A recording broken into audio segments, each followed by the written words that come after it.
Kali ini kita bersama dengan salah satu mentor saya dulu juga di ilmu manajer band. Kebetulan dengan Brocu, ya sebutannya Brocu nih kalau orang mau tahu nih. Dia kebetulan adalah seorang penulis juga dan juga manajerin beberapa band indie juga, dan salah satu juga sempat manajer label juga. Tapi yang kali ini kita bahas bukan soal musik sama sekali. Yang kita akan bahas ini adalah soal bisnis yang dilakukan oleh Devtu saat ini bersama teman-temannya membuat rumah Sanur ya, bisa dibilang. Ini adalah sebuah creative hub. Mungkin kalau belum paham creative hub itu apa, bakal kita klik lebih dalam lagi seperti ini. Oke. Kalau udah tahu itu rumah Sanur ini berarti udah berdiri berapa tahun berarti? Ini rumah Sanur udah 5 tahun. Halo teman-teman, saya udah itu. Terima kasih dan saya mengenalkan diri. Terima kasih udah diundang ke sini, senang sekali bisa berbagi cerita dan tumben kita ngobrol yang non musik ya. Non musik. Bener banget. Jadi balik ke pertanyaan tadi, rumah Sanur itu sudah berumur 5 tahun. 5 tahun ya. Saya pribadi sebenarnya bukan siapa-siapa di rumah Sanur, cuman sahabatan dengan salah satu pendiri rumah Sanur, sahabat dekat ya. Dengan Ayib Budiman yang baru saja meninggal.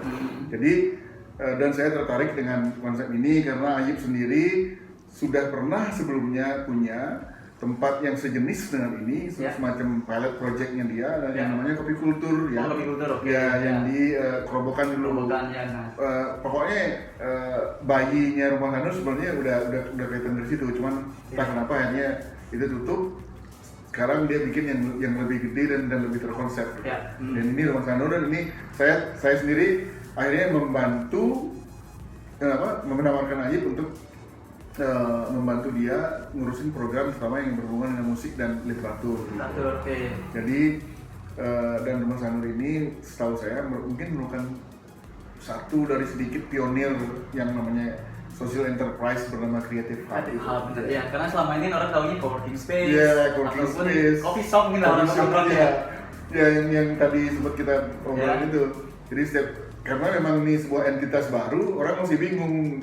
Apalagi ketika orangnya nggak gaul-gaul banget. Ini rumah Sanur ini restoran mas ya?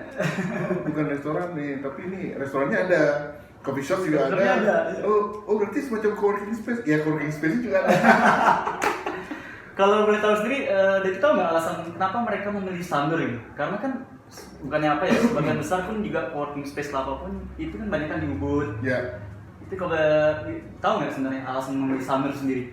Kalau si Ayib sih memang Ayib punya, saya setuju makanya dengan apa yang Ayib lakukan. Saya pikir karena dia suka dengan image Sanur ini dan vibe-nya Sanur ini ya vibe-nya tenang, kalem, dewasa gitu, dan bukan hura-hura orangnya. Ya karena setiap tamu yang datang sini juga beda sama Legian sama. Iya beda, ya dan orang-orang sini kan cuman memang problemnya adalah Sanur itu bukan merupakan destinasi populer oleh terutama oleh anak-anak muda atau expat di sini. Expat di sini pun kalau mau co-working space gitu mereka perginya kemana gitu ya. Cuman Ayib melihatnya karakter dia itu pas dengan Sanur. Saya karena ngelihat Ayib yang lakukan, dan saya pikir saya juga senang terpilih Sanur, tapi memang tugasnya berat di awal, di satu tahun sampai 1,5 tahun pertama itu perjuangan kita adalah bikin orang mau datang ke sini ya? Iya, menoleh dulu agar teryakinkan bahwa Sanur sekarang udah jadi tempat kreatif, udah tempat hangout, tapi bukan mabuk-mabukan kayak di Canggu atau bukan spiritual kayak di Ubud gitu. Canggu ini spirit intelektualnya lebih banyak intelektual global, mabuk dikit ada tapi nggak hedon gitu. Ya karena kebetulan saya kan nggak datang terus sama Sanur ini kan dari awal berdiri ya. Iya. Dan sudah berapa kali perombakan juga nih sama Sanur nih. Ya istilahnya kan menurut saya sih cukup menarik nih, karena kan bukan apa ya, namanya coffee shop ya sangat kita menganggapnya semua hal yang berhubungan dengan ada ngopi atau apapun ataupun ngebir atau apapun pasti orang mikirnya mengidentikan dengan kafe gitu kan ya hitungannya. Nah rumah Sanur nih agak berbeda nih. Karena orang selama ini kan mikirnya wah kok kalau kafe mungkin lebih banyak kan musik kali ya bagikan, tapi sini ada literatur juga, ada seminar, talk show apapun lah ya. Nah saat pandemi ini gimana nih? Karena kan otomatis tidak ada kegiatan nih. Ya.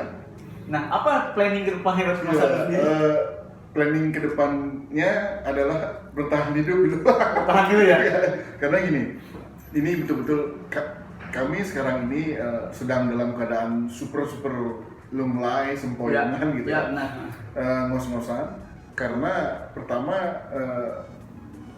dengan berpulangnya Aib Budiman, karena ini adalah hasil pemikiran beliau, hasil pemikiran Aib nih, semuanya. Ya.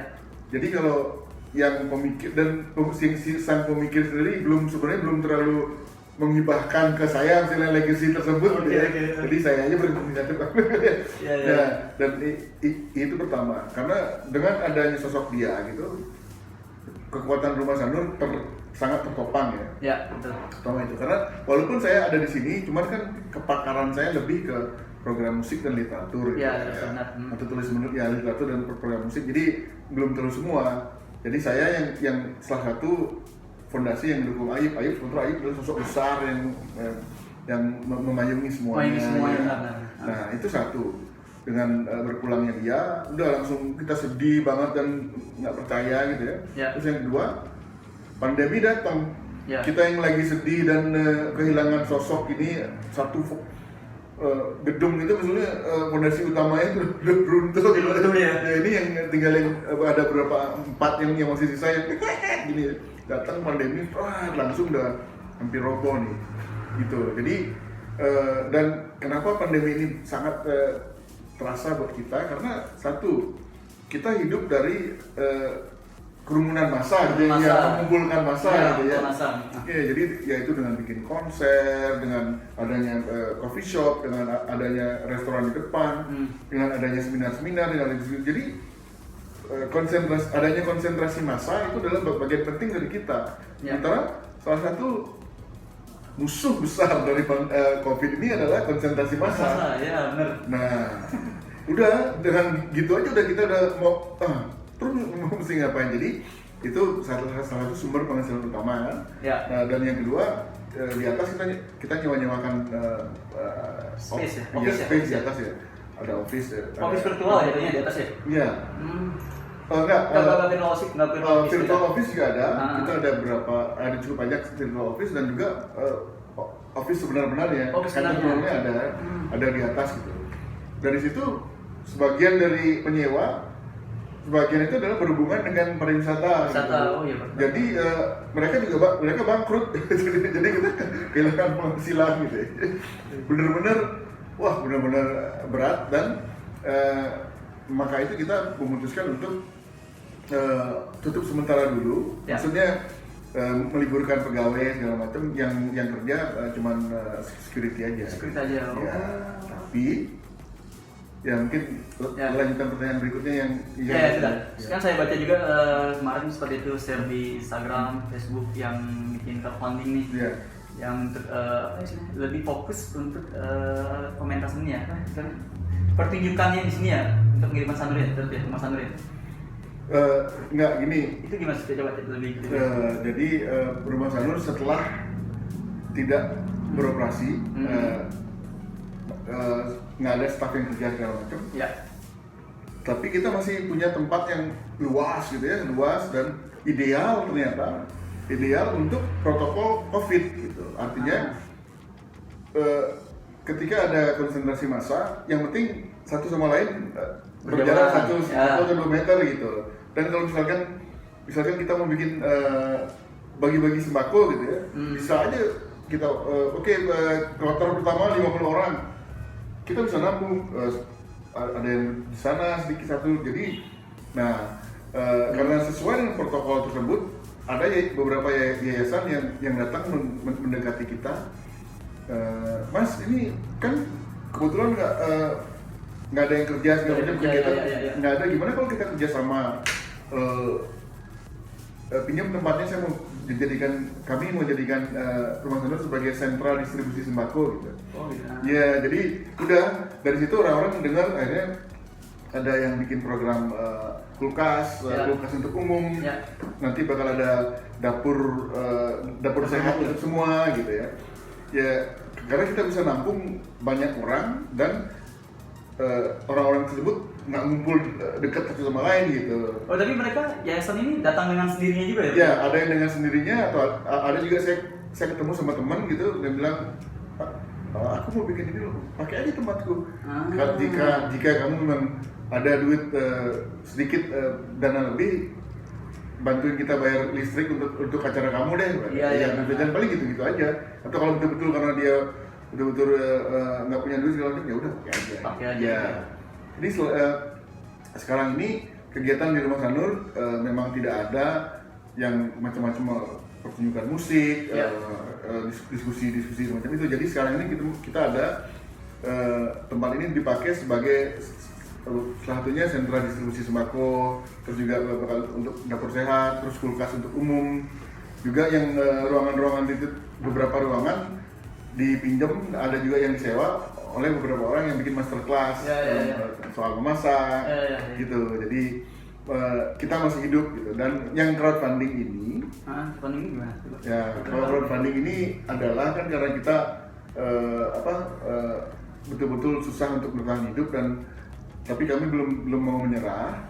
Jadi kami kemudian memutuskan salah satunya adalah dengan mengadakan crowdfunding. Tujuannya adalah paling tidak kita bisa bayar pegawai lagi, biar bisa lebih aktif dan juga bisa bertahan hidup, bayar listrik, bayar air, segala macam hingga paling tidak awal tahun depan.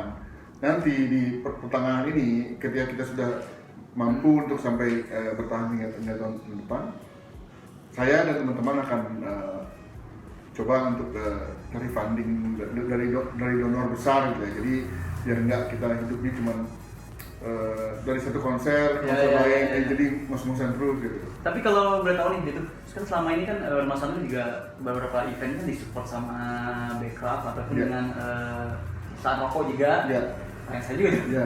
Nah, mereka sendiri kan biasanya kan kontrak per tahun nih untuk sebuah event itu apa. Selama pandemi ini mereka akhirnya tetap melaksanakan program atau stop langsung? Stop sama sekali ya? Nggak ada. Backcraft kan juga udah bubar dan Backcraft bubar, ya kan?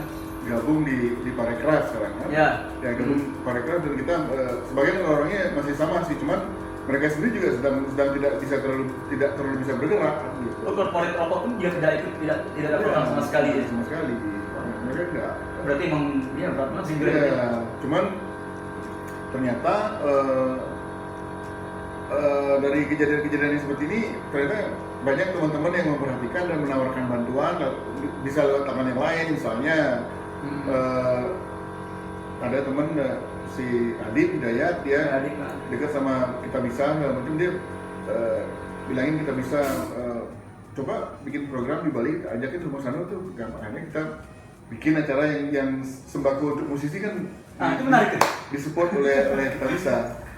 Jadi Kita Bisa telepon aku bilang, "Mas, ini kira-kira apa ya? Kami udah melakukan program bagi-bagi sembako atau apa itu, tapi di Jawa aja. Ini atas saran Mas Adib, baiknya di Bali juga bikin.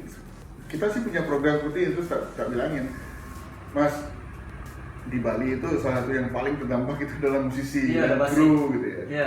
Saya pikir lebih baik kita fokusin nolongin musisi dan kru ini, dan kayaknya belum ada yang betul-betul kasih mereka perhatian lebih gitu. Makanya dia terlatih, Mas, kalau Mas memang mau pakai seperti itu, ini aja kasih kami budgetnya seperti apa." Udah kasih dia budget, akhirnya udah turun, makanya bisa. Dan Selasa dan Rabu depan udah ini ya berarti ya? Ya bakal kita distribusikan gitu. Iya, karena bukan apa kan pekerja event nih, mau nih kan semua kan paling awal menurut saya sempat bilang kemarin itu juga paling awal yang malah yang kehilangan pekerjaan. Malah dari ketika saya pun juga mengalami kan ketika meninggal satu orang yang positif, yang bule itu di Sangla, otomatis semua event itu di reschedule. Dan akhirnya di April di cancel semua. Nah, kalau ya mungkin pengusaha besar juga pasti berat ya, mungkin karena mereka juga pasti kan cash flow-nya langsung hilang. Cash flow hilang. Tapi yang paling berat pasti yang kalau kerja ikan yang di bawah ya. Iya. Itu musisi sendiri ini boleh nggak untuk kerja ikan atau hanya khusus untuk musisi dulu, untuk merch atau untuk kru atau ntar kedepannya bakal ada juga nih? Untuk yang saya maksud kru itu pekerja event juga Ada masalah juga, bisa juga ya? Iya, bisa.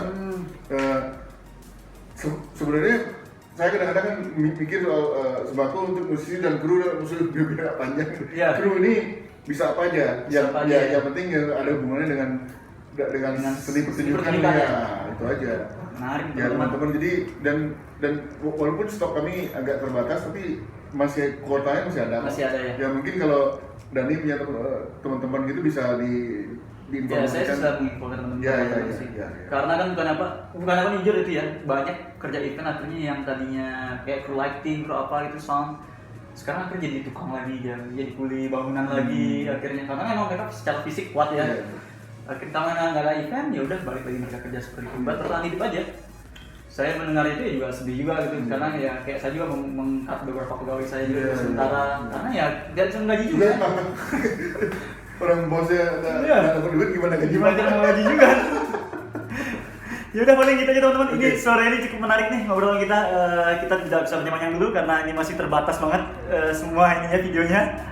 Ntar mungkin kita akan bahas yang nextnya di revolusi berikutnya di revolusi bisnis. See you. Bye.